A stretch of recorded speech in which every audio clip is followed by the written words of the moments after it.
Welcome to Coffee and Conversation. This is the April edition of this episode. I'm your host, Eric Twiggs, President and CEO of the What Now movement.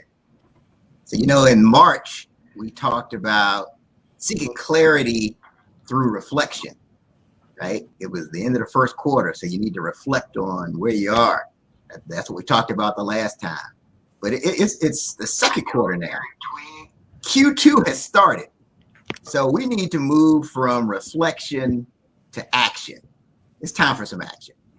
We'll talk about that today. What actions do we need to be taking? What does that look like? But I'm not by myself. I'm not on this mission alone. I've got some capable partners here in the What Now movement that are going to help me with this discussion today. So we'll get started with introductions, starting with Dr. Sharon H. Porter.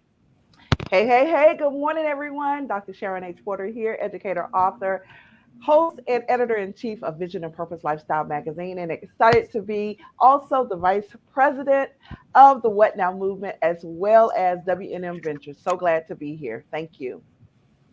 Awesome. Fantastic. Ted? Good morning again, Ted Fells. I'm Vice President of Strategy for the What Now movement. All right. Vice President of Strategy and of all names. Anything that's involved with names, that's Ted. That's it. I'm the name comer-upper person. That's what I do, come up with names. Y'all think we're joking. If you need a name for your venture, you need to call Ted. I'm telling you. He can help you with that. Yeah. All right. Maisha.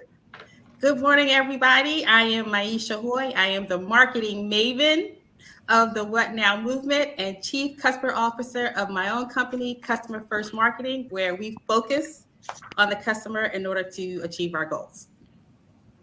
The marketing maven. Y'all like that, right?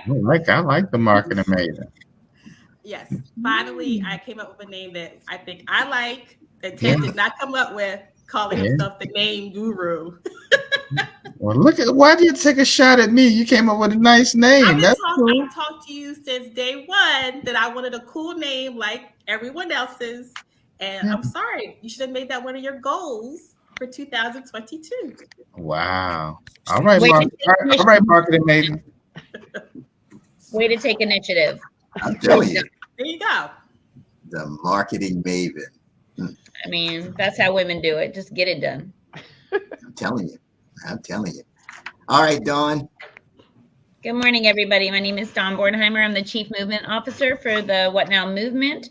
I am also a sales executive by day and mentor to emerging leaders. I do some business consulting and leadership training. Excited to be here. Fantastic. And once again, as I mentioned, I'm the president and CEO of W&M, Eric Twiggs. I'm also your procrastination prevention partner, the author of The Discipline of Now, and I'm the host of the 30-Minute Hour podcast. And as you're joining us, we don't want this just to be us chatting back and forth. Feel free to put your comments in, put your questions in to the chat. You can just say hello to us. And again, if you have a really difficult question, you can send that Ted and Maisha's way. They said they'll be happy to solve that difficult problem for you there. All right. We got it. Yes. Okay. Challenge accepted. Very good. Okay. I know we've got people who follow us because, this is also on the 30-Minute Hour podcast as a monthly episode. So you may be following us, but I know we also have people who are watching or listening to us for the first time, and you're thinking, W&M, What Now movement, what is this all about? How did we get to this point? I want to make sure I share the backstory of how we got here. So it all started with myself, Ted Fells, and Dr. Sharon H. Porter.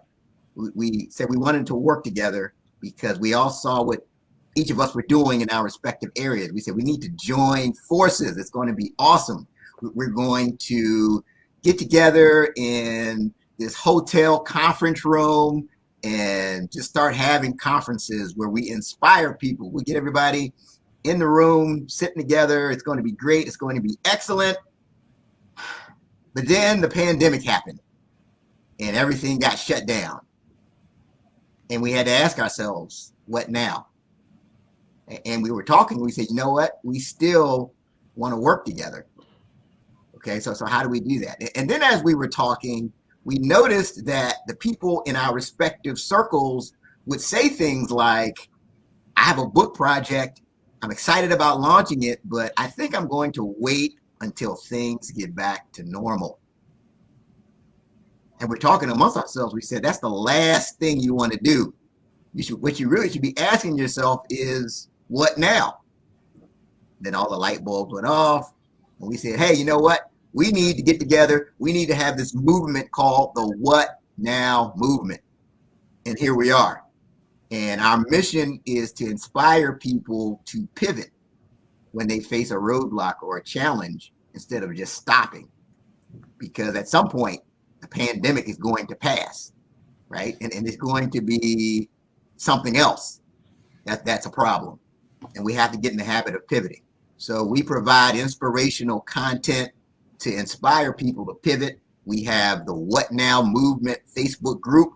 You can just go into Facebook, and we're growing leaps and bounds. People are just going in and requesting to be added to the movement. So make sure you do that as well, that you go into the What Now Movement Facebook group and request to join, because it's all about pivoting and taking that next step. We have people who are in the movement who are doing better during the pandemic than they were before.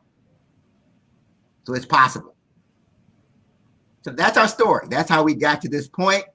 Anybody want to add anything to what I've said so far? Okay.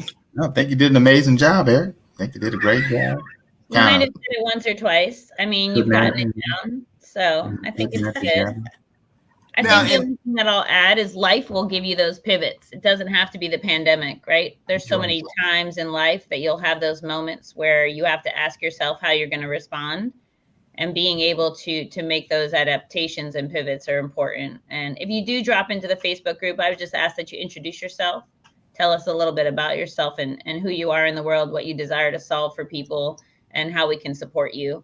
I know a lot of people like to share what they're doing through like a post, but really tell us about yourself, because at the core, you are your brand, and we want to learn from you and also learn how to work together.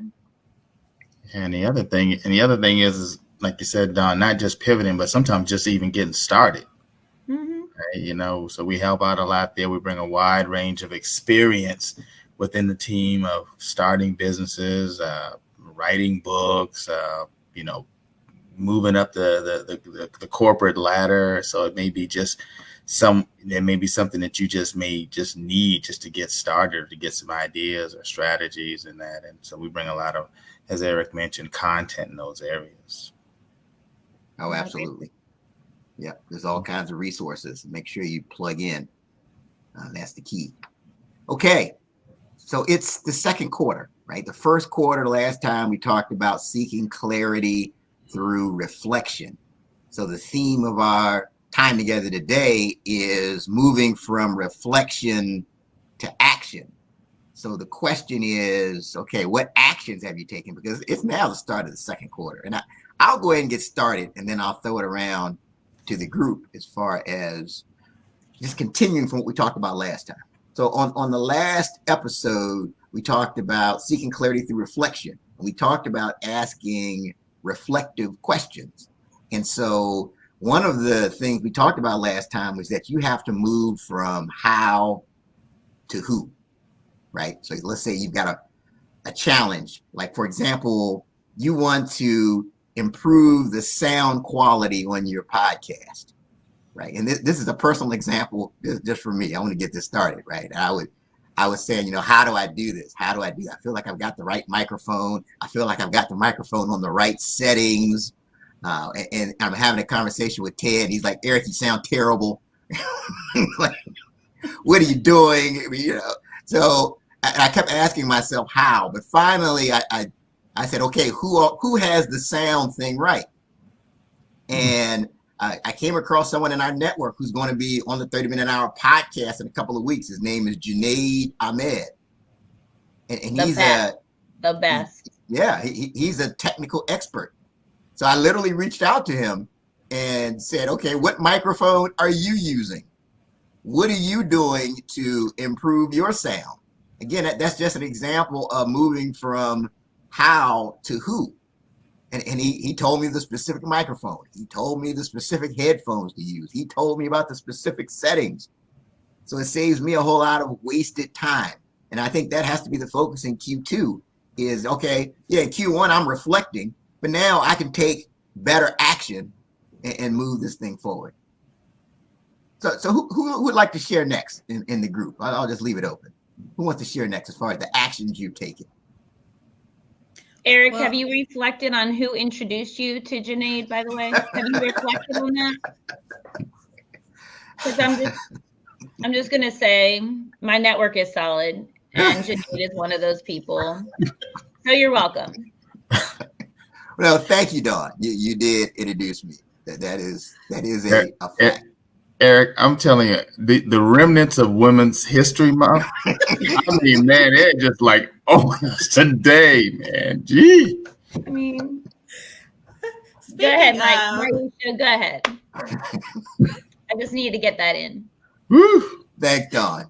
You're welcome. Well, so since, let me just say this, and I'll leave Women's History Month almost in the dust. Since Ted and Eric and I did the coffee conversation during Women's History Month without my other two women partners, you should listen to it because you should see how many times I wasn't able to go first. I was interrupted. What is going on? What is happening? Gee. I mean, I'm going to go back and listen. We may have to reflect on that, gentlemen. It was a great one. Don't get me wrong, but I was like, wow, this is amazing. And also with Women's History Month, participating in the Women Who Lead in Business conference really reset my goals a little bit, right? Because you can't hear from all those great dynamic women achieving, doing things, helping others, and not think a little bit differently about your life, your professional and your personal goals. So I'm looking at things a little differently, and I decided to let go of a couple of volunteer opportunities that I've been working with for a few years because it's not bringing me the joy that it used to bring to my life. And I'm giving a lot of time and effort to these organizations. So I'm going to pivot and find me something else. And I like volunteering. I like using my skills to help other people, help other communities, help other organizations outside of what I do to get paid by other organizations. But I'm going to find another volunteer place that brings the joy that I had when I first started working with those other two places. So that was a very impactful month for me. March was.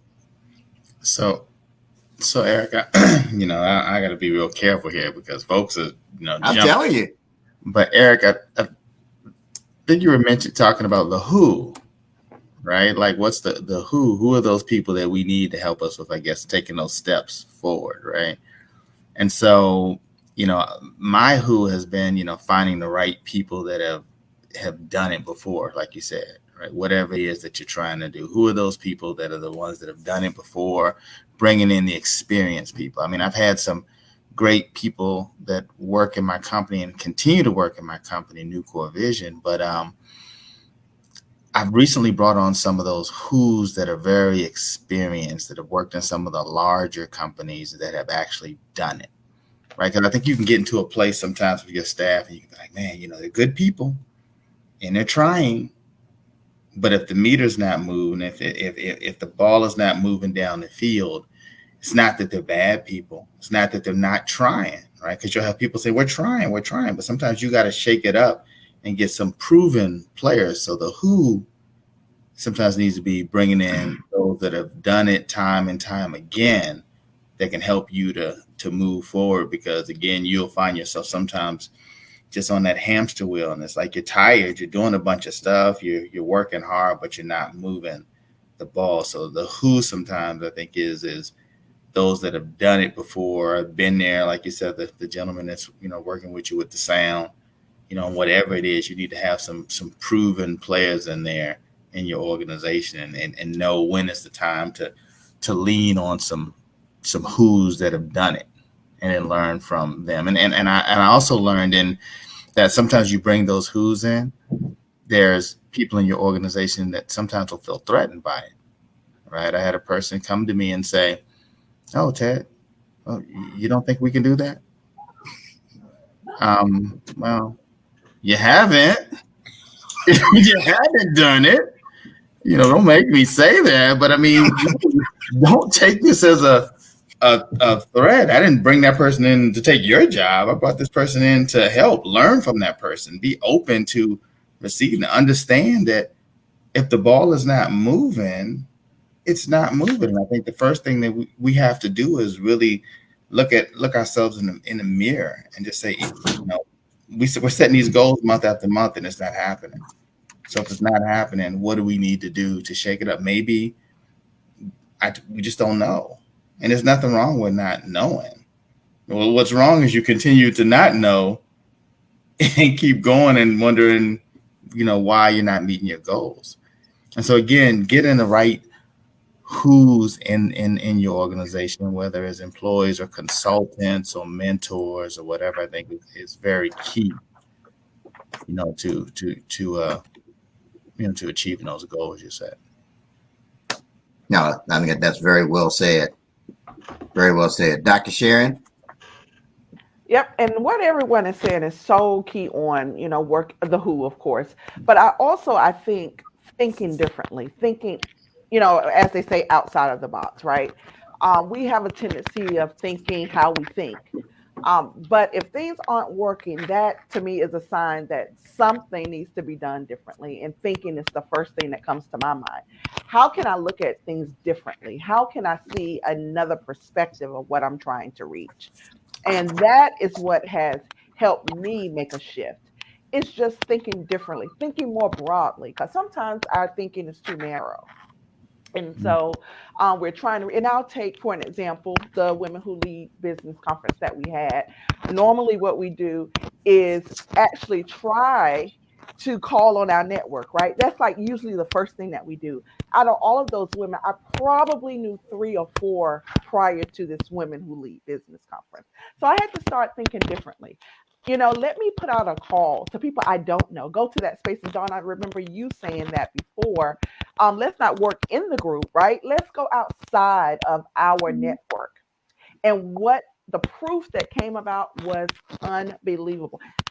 Don't get me wrong, my network is amazing. But when you go outside of your network, you get so much more. Look how many contacts we made from this conference.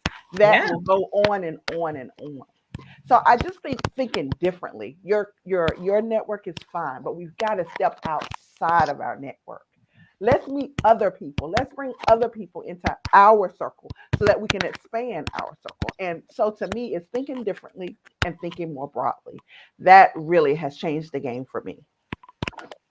Now that's awesome. You say that, Dr. Sharon, because that's how my network expands consistently, is by getting to know more people. And that's how you create a more diverse and inclusive conversation, right? You can only gain the perspective from the people that are not like you or don't exactly have the same role or responsibility as you or perspective. But also following on to Ted's point about bringing in some of those top performers, bringing in people with more experience, it offers an informal training opportunity for internal people. It offers the opportunity to learn from those folks and to say, like, help raise the bar almost. Right. It's an opportunity to say, like, okay, it's not that we don't believe you can do it, but we believe there's a better way for all of us to operate collectively. And so by bringing in people with that unique perspective or different experience, it can help enhance what you're trying to create and do. And then you just have to have people in the mindset and willingness to learn from one another. So what Dr. Sharon described about bringing in and doing a call to action for the Women Who Lead in Business really expanded our network. All of those women showed up for one another in that moment, as well as for the experience. And they all did it with the intention of building their own networks. And so I've had, I have 4 or 6 calls scheduled with those that participated, women I never met before that moment, because we're all willing to come together and say, there's always something we can learn. Maisha did a beautiful job with a panel of marketing folks. And those people have a similar expertise to her, yet a different lens that they view it through. There's still something they can all learn from one another. And so being willing and open to learn from people that are doing similar work than you allows you to expand your skill set in that way as well. So I think it's about being open to the opportunity to learn, and then being a mirror for those around you with the skills that you bring to the table. So I think the reflection comes when you have the opportunity to say, what am I meant to learn in this moment? What can I learn from each person that I meet? And who do I want to surround myself with to continue to accelerate and grow? And sometimes it's those people that have been there before you or are a couple steps ahead of you. Great points. No, great points. And I think I mentioned this on another coffee and conversation, but it bears repeating. Quite often, the instructions on how to get outside of the box are written on the outside of the box, right? You can't see it. It takes someone who's outside of where you are to be able to give you the feedback necessary to help you to get outside of the box. I mean, I can't tell you how many times Ted, Dr. Sharon, Maisha, or Dawn have come up with an idea that's helped move the movement forward that I would have never thought of. And I'm like, oh, that's great. Let's do that. So I think it's so important that we're getting, these outside perspectives and that we're open to these outside perspectives. So something else we talked about as a reflective question the last time is the question of when you run into a situation, let's say you're not getting a result, it's what do I need to change to get to a better result? What do I need to change to get to a different result? And I think the key is it's about taking ownership, right? Because as long as you think that the result is not your fault, you'll keep waddling in the result. So you have to keep asking yourself that question. And I just want to throw that around here briefly. What are some examples there of so since the last time you've taken ownership because of the reflective question? You say, okay, I'm the problem. Now, what actions? I just throw it out there. What actions have we taken now, knowing that we're the problem?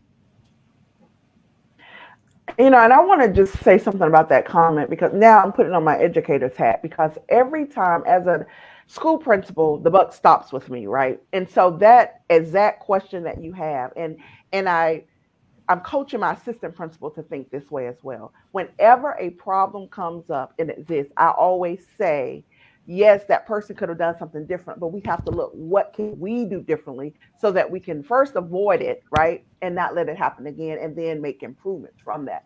So I just appreciate that, because I truly believe if we all think that way, then we can do nothing but grow, nothing but improve. So yes, the other parties involved definitely probably could have done steps, put steps in place to avoid that. But you have to take, as the leader, as the business owner, whoever, you have to take those steps to say, now what can I do differently so that we avoid that?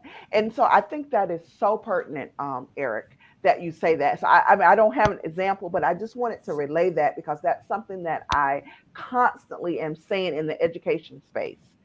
I don't care what the issue comes up.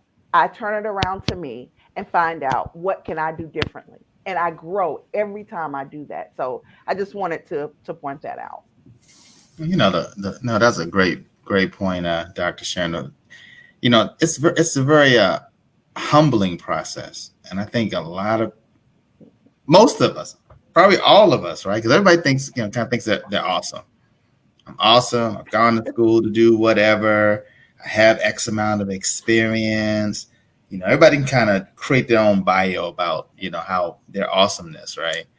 But it's not working. Like this is not working, or we're faced with this challenge, and and there's nothing wrong with saying it's not working and let's figure it out, right? And I think, there's you have to kind of humble yourself to that. It's not that we're not saying you're not smart. We're not saying you don't have the credentials. We're not saying you don't have the desire, but if it's not happening, or whatever we've done has put us in this place where there's this challenge. This is what we're faced with. Again, Eric has probably heard me say this. I use this all the time. I'm like, I'm in this room. I'm locked in, and I got to get out. Doesn't mean I'm not a good guy. Doesn't mean I don't try hard. Doesn't mean, I don't have the desire to do whatever. But this is what we're faced with. We're locked in this room, and we have to figure it out. And you got to get your team kind of in that same place and as a leader, it's really challenging too, right? Because then you have that conversation with the team and have to be really sensitive to how you say it. And I've been guilty of that a few times. I'm sure folks will say, that you can come in and whatever the case is, if people can be very sensitive because they're trying, right? They're trying to get it done. They're trying to address the challenge. And you have to kind of be able to show, hey, I know you're smart. I know you're trying hard. I know you really want this to happen. But what kind of like you said, what now, Erica? What are we going to do because it's not happening? And how do we figure that part out is key. And I think it's key to the development of a great, high achieving team too, to be able to understand we're not meeting those dollar goals, or we're not getting this done, or we haven't built the better mousetrap that we said that we were going to build. Let's get together and think about this. And again, not just outside the box, but there's no box. Like we got to think because there's so many things that people have created that no one would have ever thought of. So you got to think of there's endless possibilities of trying to figure out or develop any solution. So as a leader, I always tell people you have to be responsible for your energy, right? You have to be responsible for how you show up for people. If you want to create a safe space for people to reflect and own accountability, take ownership over things, you have to be willing to do the same. And you have to show them that. You have to model that. And you also have to recognize where you have to take a step back when you're not energetically prepared to lead them through something challenging. You have to be responsible for how you show up for people. And I think words matter. So, even just listening to what Ted was saying and a lot of really great points, I would just invite people to think about, instead of using the word but, use the word and just acknowledge that, I could have done X, Y, and Z, and we still need to get over here. So collectively, let's start thinking about what we need to do differently, right? I'll start, and then you own what you can own, and then ask people to also acknowledge and own where they are. And collectively, we move forward together. But I think there's a lot of opportunity to reframe certain things and also to model the type of culture you desire to create within your team. And like Dr. Sharon said, the buck stops with her, right? She is the senior leader in her building as an educator. So it's a matter of not pointing fingers, but saying, okay, what type of environment am I creating that has allowed this to occur? And then what do I need to do to support this person to feel better equipped to not do this again?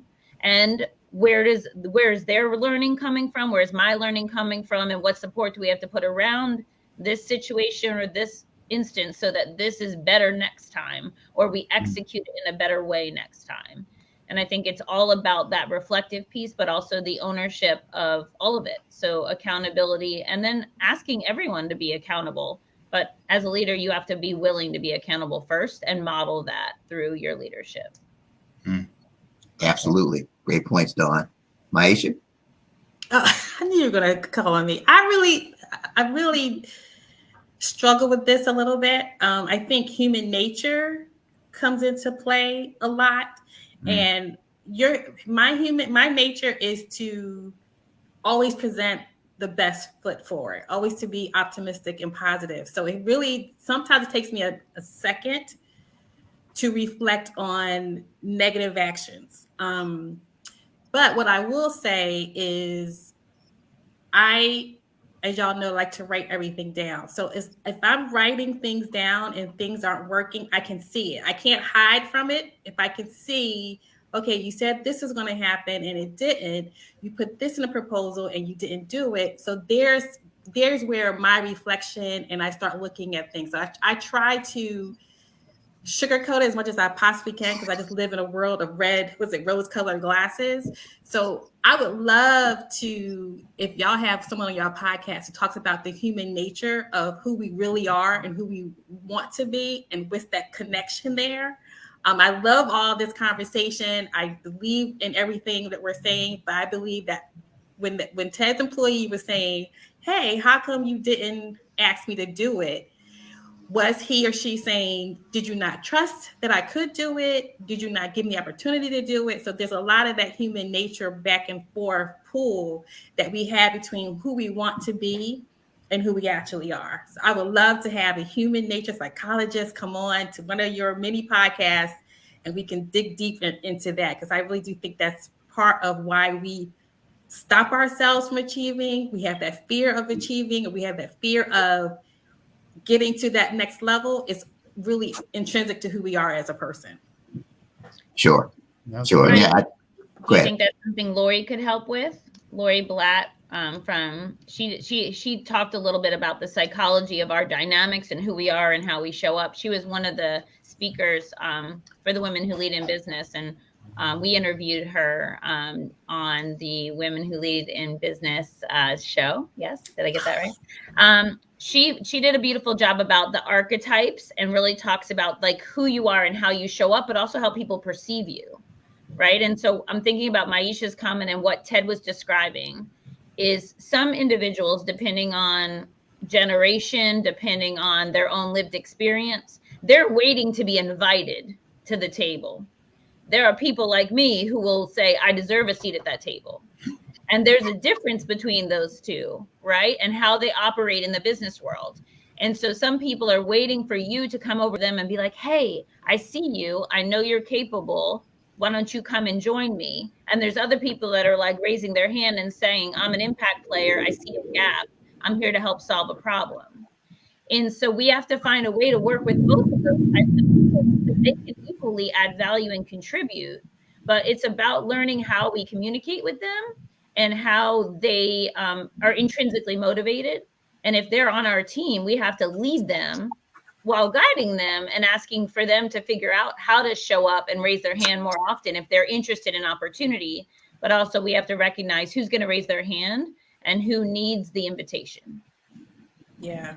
I talked to my social media, we'll call her expert, and I asked her today, has the job started being more work than fun, or fun at work? Because when we first started, we're all excited, we're putting our ideas out there, and now her list of things is getting longer and longer. She said, Miss Maisha, let me get back to you on that. And I'm like, that's fine, because I want to make sure we have a balance. I want you to always, when you're working with me, to learn, to work, to get things done. But I think marketing is fun. So I want to make sure she has fun. So you're right. Trying to figure out who she is and how she's motivated. I didn't know I was doing it as a goal, as a leader, but just how I like to work with people. It's funny, the individual, and, I don't know if she's listening, the employee, but we've had these conversations about, how things are going or not going. And, and it's funny how when I started to inject these other ideas and consultants and things in place, like there is interesting a scenario where this person really wasn't working well with this other person, right? And I would constantly be in sessions with them trying to get them to work together. But it's funny how once I thought about shared with her I was going to be bringing in these other new resources, she was like, well, can't me and so-and-so do that? I'm like, wait a second, you guys don't even work well together. Like you said, like we've had several counselor sessions, but all of a sudden trust us that sometimes they're doing this to get that done. And I think it still comes back to, that change, right? When it seems like someone else is coming in, like I guess as a leader, if you're thinking about doing these things, right? It's kind of like, okay, what's the impact going to be? You're going to have to go sit down with someone and say, look, this is not so much on you. This is what we're doing. This is going to help. This is what how I see this new resource fitting into here to help us to move forward. But still that person could sit there and shake their head with you and say, no, I understand. but really in their mind is, I don't understand. I don't understand. I don't understand how, we're not, the ball's not moving. I'm not worried about that. I'm looking at it as me. I'm looking at it as a strike against me. It's always personal. I'm like, no, it's not just about you. Like, we're not getting this done if it means adding a player, just like in sports, right? Every year, teams go to the draft or whatever, and they try to bring in new players, right? New players that can help to the team to be able to be better, right? Doesn't mean that everybody there sucks. It just means we're trying to add some pieces to this. We're trying to put some seasoning in this meal in order to make it better. I'm not saying we throw away the chicken. We just put some seasoning on it. And you got to be really, careful when you do this, because again, there's that people element, because everyone, again, a lot of people feel like, yes, again, I got the credentials, I got the experience, I got the desire. Sure. And then I find myself having to say, you know what? You have the credentials, you have the experience, you have the desire, right? But the team needs some seasoning. Yeah, I think these are all great points. And I just think, to kind of wrap this part of the conversation up, I just think the personal accountability piece is just so critical, right? On the one hand, it sounds like a cliche, but I can tell you. So I've done, over 28,000 plus coaching sessions. And when I sit down with a entrepreneur or a leader, some type of manager, I can't think of a time when I've asked someone what they think needs to improve in their business, and they've said, I'm the problem. It starts with me. Mm-mm. I mean, Dr. Sharon, I'm trying to think of a time where someone said that to me. No one has ever said that to me. It's always this, it's my employee, it's the customer, it's the economy, it's the COVID, it's the this, it's the that. If we can all commit to asking ourselves that question, what do I need to change to get to a better result or a different result? I mean, that'll solve a lot of problems. And I'm telling you, that's the key. So we want to move from reflection to action. Initially, the first step, we need to take ownership, and then we can really move forward to take the right action. All right. I think this is a good time for a coffee break, right? Yes. I got my coffee right here. I'm just going to take a coffee break. I got my tea. I think I need some cocktails in my coffee. Cocktails and conversations. That's a different show. This is different. A great that show could be very interesting, though. Cocktails and conversations. Cocktails and conversation. Go a little different. It may go left, but hey, it'll be good though. That's right. All right, so this is a good time to hear about our sponsor, Maisha. Yes. So our sponsor is Asian Baby Brand, which is e-commerce, also educational consulting. And Cedric Scott, congratulations on your new house that you are working on today. We really wish you could be here.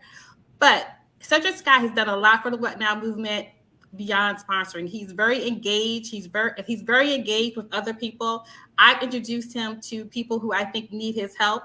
So I want to talk about his next initiative. And that's another thing. He always has initiatives that go back to his goal of creating opportunities for students. So if you go to Asian Baby Brand and make a purchase, your purchase goes to help fund scholarships that help science, technology, engineering, and math students get to college. So everyone, Asian Baby Brand, buy some coffee today. But I want to make sure I mention that he's also an educational consultant similar to Dr. Sharon, and he's doing a Clubhouse event from April 11th through April 15th called EDU Hustle.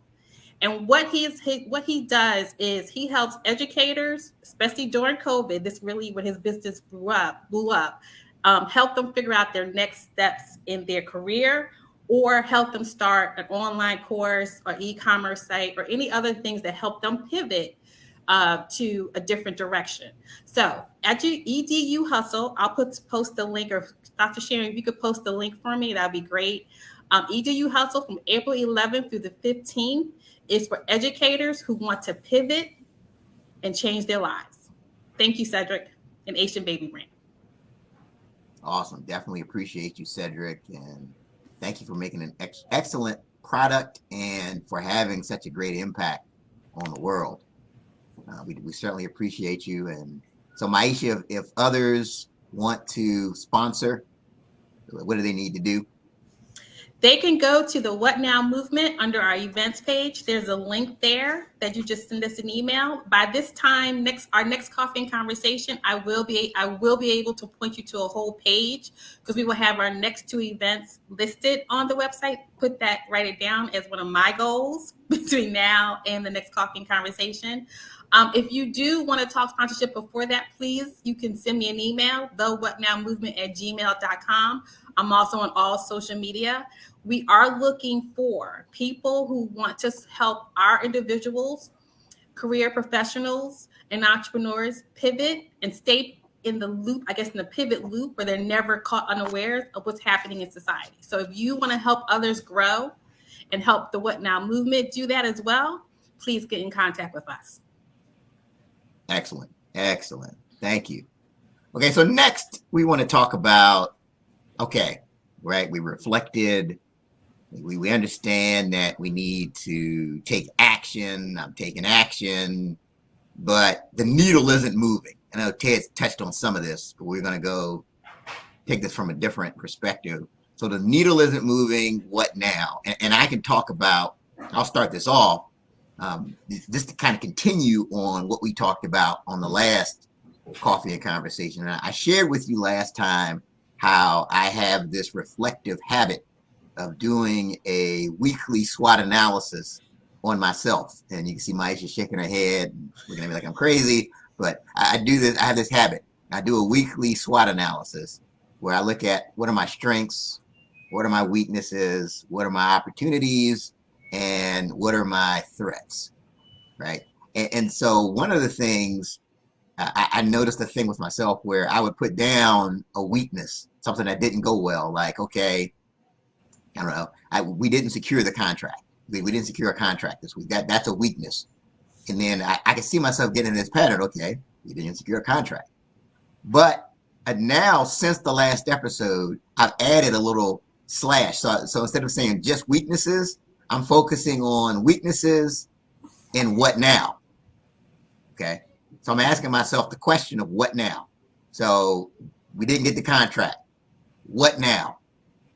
And it's making a difference already because now I'm saying, okay, instead of reaching out to 5 people each week, I'm going to reach out to 5 people each week, and I'm going to do 2 follow-ups. Just an example. And I'm just noticing a difference. But the key thing is, if the needle isn't moving, like Ted has been talking about, we have to get out of this thing of just keep doing the same thing and expecting a different result. So weaknesses / what now, asking myself, okay, what do I need to do now? All right. So that's my contribution. I'll throw it out there. Maisha, you look like you just want to jump all over it.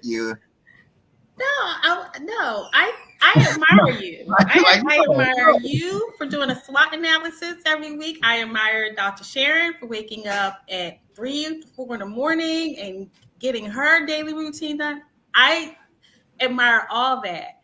I mean, for me, as a marketing person and sometimes doing business development, I'm constantly thinking about what now, right? Because you put a campaign out there, it worked, it didn't work, or you didn't get the results you wanted, or you got the results you wanted. You can't rest on your laurels if you did get the results. Now it's like, okay, I put a great campaign out there. We got all this engagement. We got people signing up. What now, right? I have to top myself. So I think that, for the SWOT analysis, it's opportunities and challenges that you just have to overcome. So I always am asking, what now? I like to focus on, like I said, I am a positive person. So I like to focus on what worked and what I can do better. So everything to me, everything to me is an opportunity to do better. And I think that's how I view the SWOTs and the getting up in the morning. It's just an opportunity for me to do better every single day. Interesting. You're also data driven. right? So the data helps inform what you want to do next, Maisha. So as somebody who loves data, you're constantly reflecting on the data and allowing it to help inform your next right decision. Absolutely. So you probably do it far more than you even realize. And I Okay. think, I think everyone has, however you can move it, right? Individually, you come up with which way, right? If Eric says, "Hey, I'm gonna look at this," I'm gonna say, "Hey, I'm not getting this, so I need to do this." Aisha says, "I'm gonna look at it in a positive way, right? The glass is half full, and I'm gonna highlight these things that I did." I don't think there's any wrong way of doing it, right? As long as you can get it moving, because again, at the end of the day, the numbers don't lie, right? You got to be honest with yourself. If you're setting a certain type of goals, and I'm going to build 10 widgets, and it's January, and in February you still got to build 10 widgets, and the next thing you know, it's May, and you're still trying to build 10, right? At a certain point, you got to look at it. I don't care how you say it to yourself. You say, "I'm doing it, everything is great," or I need to try to fix. I mean, at the end of the day, you just got to figure out what it's going to it's going to to take. And there's on this screen there's five, probably five different styles to getting things done, because each of us has been successful in getting some things done with our style. And it's I think that the interesting thing for the viewers and listeners to know is, I mean, What Now Movement and W&M Ventures, it's a business that's happening. And so you're getting a chance to go along this journey with us, because a lot of things that we're talking about are things we're thinking of ourselves, saying, "Hey, how do we do a better job of this?" And hey, maybe I'm, I don't know, maybe I'm the one that needs to be doing this, right? Because again, there's things that we want to accomplish as an organization. Again, five smart people, five people with credentials. They've accomplished a bunch of things. But again, as a collective, right? Now you're looking at this and saying, "Okay, well, as this collective, what have we done? What do we've done a lot of great stuff in the time since the start of this, right? But then there's so much more that we want to be able to do." And so again, it's like we're talking to you all, but we're talking to ourselves at the same time, which is, you're getting to see people dealing with the same challenges that you may be dealing with your own upstart organization. Because, the movement, as Eric mentioned early on, I mean, this is maybe 2 years in the making, and just bringing five people together that haven't worked together in this. And there's going to be some things and ideas and changes, everything that we're talking about. And as we're looking at the different, the goals and the who and the what, we're doing the same thing right along with you. Absolutely. For sure. I wanted to come back to you for a second, then we can go to Dr. Sharon. You mentioned something earlier that has me intrigued. So you know how Maisha is like looking at me crazy because I do a weekly reflection. You actually have a daily reflection habit that helps you to move the needle. Talk about that. Yeah, it's modeled off of Brendan Burchard's high performance habits, but it takes a look at a couple of key questions every morning and a couple of key questions and areas at the end of the day. And it comes in a journal. It also comes in an app. I've evolved it for myself to just make it doable each and every day. So there's a morning fire. That's a recording that I listen to on my phone. And then I ask myself, who needs me to show up on my A game today? If I had to have 3 top priorities that would allow me to feel successful by the end of the day, what are those 3 top priorities? Because there's always more to be done, right? But if I need to get these top 3 things done, and that's kind of where I start. And I think to myself, okay, based on this information, then how do I have to prioritize my time? And at the end of the day, I reflect more on my energy, my influence, and my clarity of mission. So did I have the positive influence that I desire to have? Did I support the person who needed me to be on my A game? Did I accomplish those 3 goals? And did I have the energy to do it? And if I didn't show up in the energy I would desire to have, what can I do differently tomorrow? But then also recognizing that energy is not given, it's generated.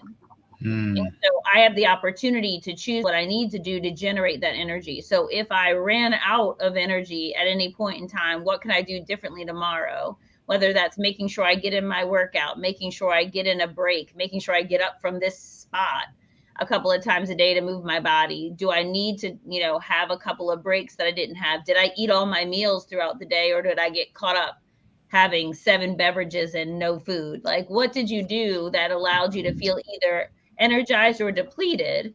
And what part of that can you shift and change? And if I do that on a daily basis, I don't run the risk of having a bad week. I have like a challenging day, and then I have an opportunity to do better tomorrow.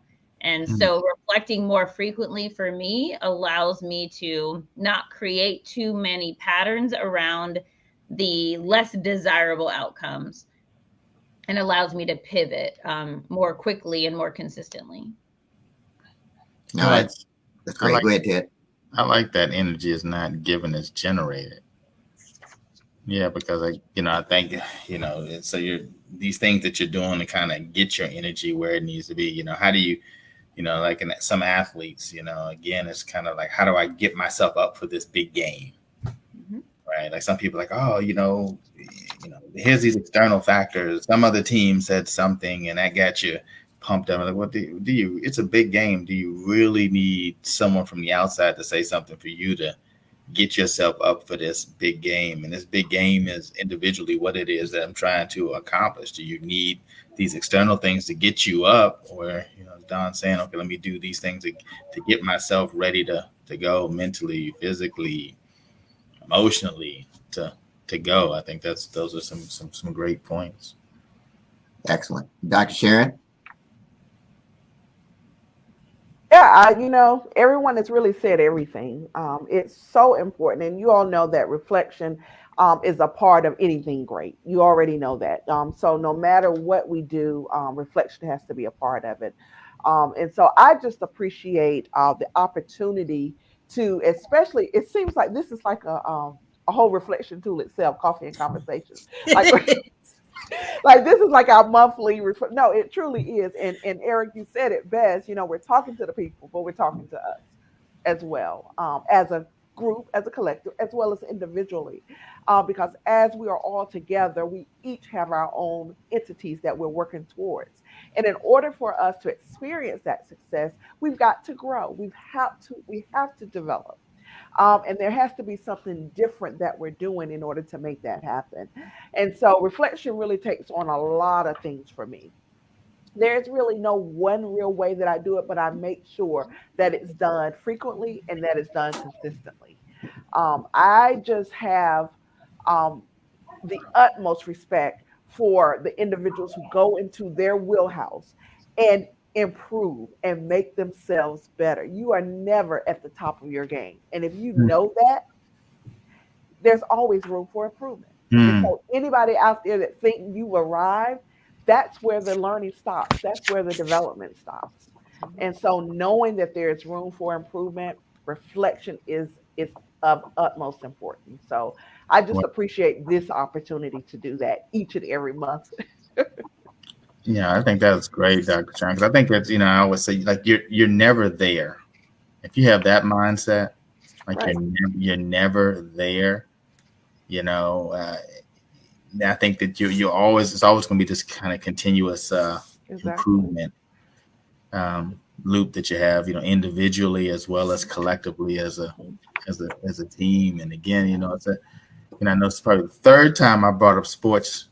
Today's the last time, but it's like with that team, right? You think about the team gets together in camp and they work to start winning these games, and then they got to win the division, and they got to get into the playoffs, and then you get to the Super Bowl and you win.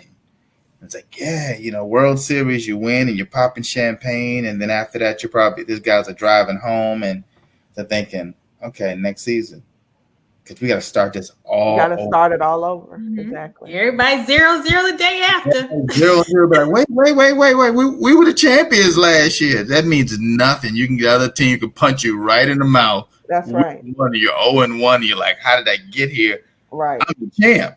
But you were the champ last year. Right, last year.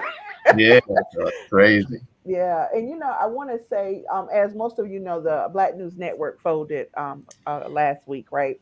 Yeah. It's very settling, but I don't know if anyone watched Roland Martin's take on it, basically what he called the autopsy of that. And what he said something that was very profound because, as you know, there was really one billionaire who really invested in the Black News Network. And he said billionaires are not in the habit of losing money, right? Mhm. So just because you got a bunch of money doesn't mean you're going to keep throwing it at stuff that's not working. And so that I said, you know what, that makes so much sense. You're not a billionaire because of that, right? You want to make sure that what you're doing, that what you're investing in, whether it's time, whether it's money, that it is intentional, it's purposeful, and it's making money. Because that's what we're in business for. And I just thought that was just so profound. Billionaires are not in the habit of losing money because that's how they become billionaires, right? Exactly. And so I just think if you take that same concept, then improvement is always at forefront because we always want to do more. We always want to do better, and not invest unwisely because time and money, both commodities, are important. Yeah, you bring up something interesting with the super rich and wealthy. They tend to view their time like a lot of people view their money. Exactly. Right? They're like, okay, what is this really? Do I really need to be in this 1 hour meeting? Because there's a lot of other things I could be doing. Yep. So some people are clipping coupons, but the billionaires are thinking about, look, this time is money. Hmm. So I need That's to get right. value for this time I'm spending with you. Yes.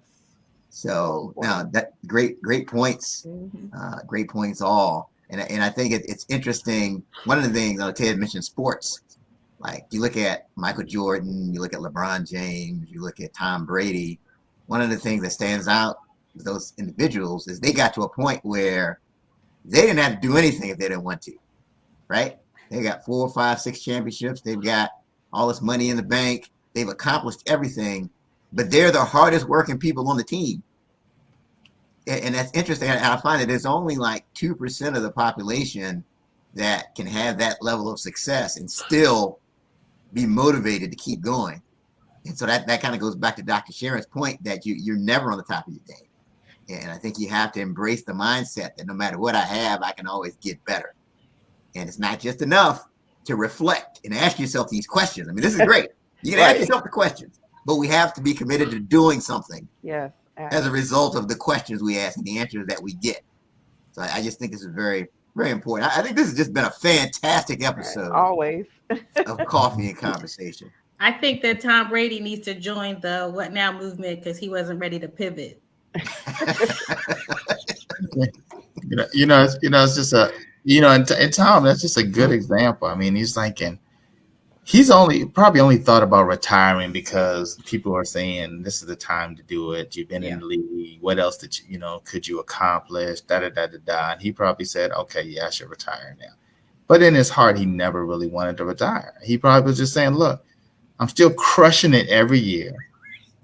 I'm at the top of my game, in stats. Now, every year I'm in the mix. I'm making money. I'm having fun doing what I love. And I barely even get a hit in the games.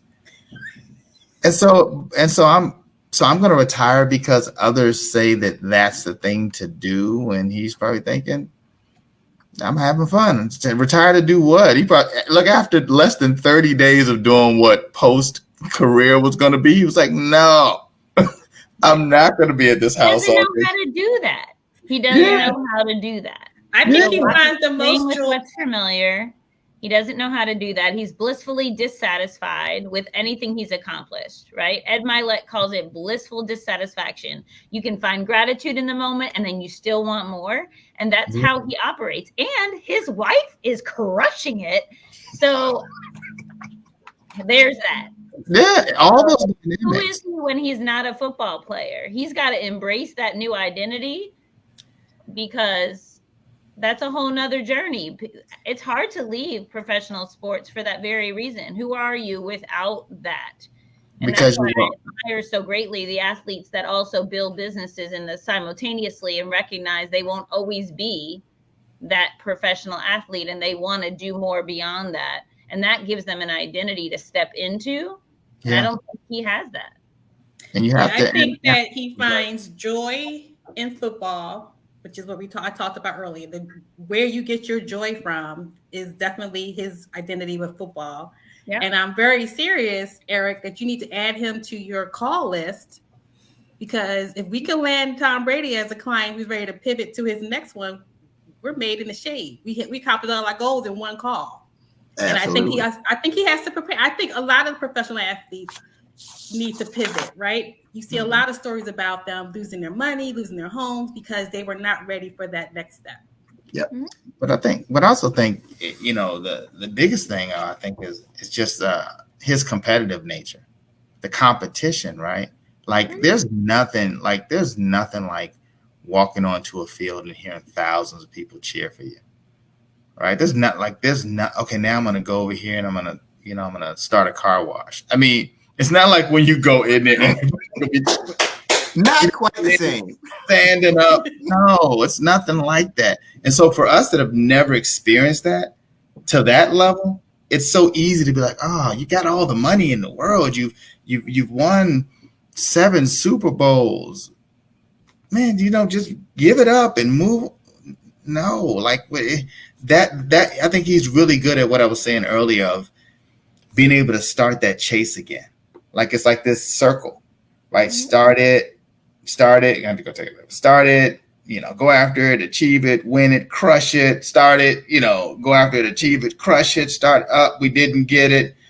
Okay, start it over again, achieve it, crush it. And I think that if we take that into what we're doing, it's the same thing, right? It's kind of like, okay, you go after this contract, you get it, you win it, you crush it. Okay, but you're still doing this, right? And you got these different little circles going over here. I started this great marketing campaign and we're crushing it, right? We're trying to hire the right people. We're hiring great people here and retain. And everyone within your organization is thinking like Tom Brady as far as in their area. Think about what type of organization that you could have, and just thinking that, okay, I'm never there. I'm always trying to get more. I'm going to reset the game every day. I'm going to reset the game every week. I'm going to reset the game every year. And I think those organizations that are able to do it, it's not even so much, from a for-profit scenario, it's not even about the money, right? That people just want the chase. They just want the chase that, and just being able to just constantly be able to go out and just perform at a high level. Now, once you get to the point where that's not as important to you, then that's the time I think, or you can't perform at a high level, right? I'm hurting too much, right? I don't feel like starting camp over next year, right? I don't feel like getting hit anymore. I'm about tired of getting hit, Dr. Sharon. I'm done with that, Dawn. I'm tired of getting hit. When you're at that point, then it's time to retire.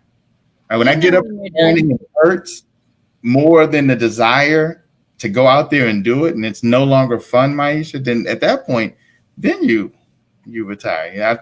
I look at Michael Jordan when he was with the Wizards. He was totally different than the Chicago Michael Jordan. It was great to have him. I'm how excited we were. We got Michael Jordan. He's come to DC, Eric. It was a big deal. We was thinking about all these dunks and all that. Michael Jordan was doing layups.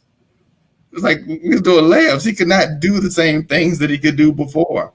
But it was good. It was exciting for the city, but it was nothing like the Michael Jordan that was in Chicago winning all those championships. Absolutely. Yep, absolutely. No, I think if we embrace that mentality of being able to get to the top of the mountain, start all over again, and still have that motivation, I think that's critical.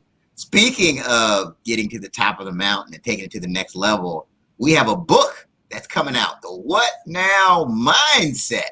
Hold on. I'm sorry. We have a comment in the chat. I don't know if you all saw the comment. That I have thoroughly enjoyed this discussion. Thank you for being transparent and sharing ways for my self-improvement. I believe that came from Jackie. Definitely appreciate you for that comment. Yes.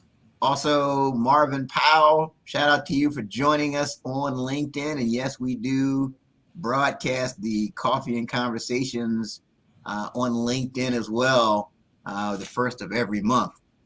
So definitely we appreciate you for that. But be on the lookout for the What Now Mindset book. It's going to be coming out this year. We've already got a bunch of pre-orders. Dr. Sharon, anything else we need to know about the What Now Mindset book that's coming out? Dawn will tell you about it. Dawn? So we have a great group of authors. All of our authors are confirmed already. So we're moving forward with volume 1. It'll release this summer. I'm super excited for them to share their stories of their what now moment and what now mindset as a result of that moment. They're going to share stories of personal and professional pivots that they were presented with and the opportunity to show up for themselves, their families, their communities, and how they did that. We're going to be moving into pre-sales soon enough, so keep an eye out for that. And I'm excited to celebrate these authors and their vulnerability in sharing their stories and giving others permission to do the same. We'll do a call to action for volume 2 this summer. I'm getting ready to kick that one off in the fall. So the goal will be to get a call to action out there for new authors. So if this is something you're interested in and you want to join the second volume, feel free to reach out to me on LinkedIn and DM me, and we can set up a call. I certainly want to make sure that we find the right folks that are ready for this beautiful opportunity. And be on the lookout for the book tour, because we will be in a location near you. Nice. Absolutely. The what you need to put that on your recommended reading list right now. The What Now Mindset. Let's go ahead and write that down. Bestseller on its way. Bestseller. Exactly. More to come on that. And again, like we talked about earlier, if you want to be a sponsor, you can email the whatnowmovement@gmail.com with your sponsorship request. We'll be happy to accommodate you there. And don't forget, the next Coffee and Conversation is going to be Saturday, May the 7th. Saturday, May the 7th, 10 a.m. Eastern Time.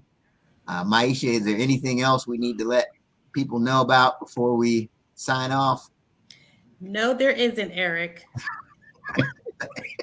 Share. We need to share, right? This is good information. Share with your colleagues. Share. I have something. Okay, there you go. We'll send this out, but you will be able to upload a special goal sheet where we have a goal setting sheet that you'll be able to go to the site. More details to come on that. We'll send you the information, but you'll actually be able to upload this goal sheet and be able to track your progress on your goals for 2022. That's been the theme of our Coffee and Conversation. So more details to come on that. Don't forget. Correction. What's that? Quick correction. I said just a quick correction. Download. They're gonna download the goal sheet. Download. All right. Yeah. You're not going to upload it. You're going to download it. There is a difference. Download. Not up. Down. Right. Oh, man. I tell you. You're going to download the goal sheet. There you go. But yeah. And you can share all the ways that people can hear this show, right? It's on various platforms as well, correct? Absolutely. So if you want to watch the video, you can go to the What Now Movement page. You can also watch it within the What Now Movement group. You can watch us on our What Now Movement LinkedIn page. You can watch us on the 30-Minute Hour Facebook page and LinkedIn page. And you can listen to the podcast, the 30-Minute Hour podcast, and hear these Coffee and Conversation episodes on Apple Podcasts, Spotify, and all of those other places. All right. I think that's it. I think we covered it, Dawn. I think we covered it. That's our show for this week. And until next time. Goodbye, everybody. Have a great one. All right. Thank you.